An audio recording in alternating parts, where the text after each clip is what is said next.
गाँव की सुबह कुछ अलग होती है।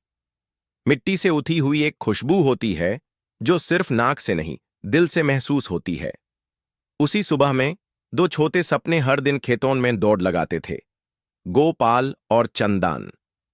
कुछ कहना नहीं पड़ता था, बस आंखों से बात हो जाती थी। गोपाल का जीवा बाबा के सपनों के बीच था, खेती, बैलगाड़ी और जमीन। बाबा कहते थे, जमीन से जुदा रहेगा तो कभी नहीं गिरेगा। पर गोपाल, वो गिरने के लिए तैयार था, अगर उड़ान मिलती तो।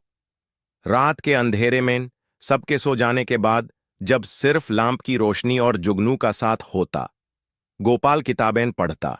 उसका सपना था एक दिन कुछ ऐसा कर दिखाना जो उसके गांव ने कभी सोचा भी ना हो। और चंदन, वो तो उसका परछाई था। टॉर्च लेके आता और कहता, तू जीत गया ना भाई, तो हम दोनों जीत जाएंगे। लेकिन सपने जितने प्यारे होते हैं, उनके रास्ते उतने ही कांटे भरे। बाबा को जब किताबें मिली तो गुस्सा आंखों से नहीं, हाथ से झलक गया। जिंदगी खेती से चलती है, शहर के रंगीन सपने झूठे होते हैं, ये कहकर उन्होंने गोपाल के सपने आग में जला दिए। आंसू उस रात बारिश से मिल गए और सपने की राख मिट्टी बन गई। पर एक छोटी नोटबुक बच गई, छुपकर रखी थी।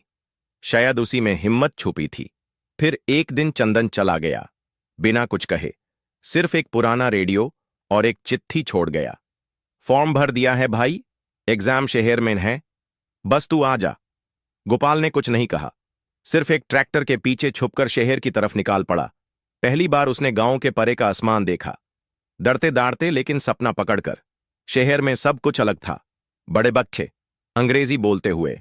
गोपाल एक तोड़न बैग और मिट्टी से भरे जूतों के साथ खड़ा था। पर उसके पास एक चीज थी जो किसी के पास नहीं थी, हौसला। और जब रिजल्ट आया तो गोपाल जीत गया। शहर से एक ट्रॉफी लेके वापस गांव आया। बाबा ने कुछ नहीं कहा, सिर्फ आंखों से देखा और फिर एक लंबे सन्नाटे के बाद पहली बार बोला, तू जीता नहीं बेटा, तूने मुझे जीत लिया। आज भी वही खेत हैं, वही धरती, लेकिन अब गोपाल उनमें सिर्फ गेहूं नहीं उगाता, सपने उगाता है। गांव के बच्चों को पढ़ाता है, उनकी आंखों में अपना बचपन ढूंढता है। उसने गांव छोड़ा नहीं, बस गांव को बदला है।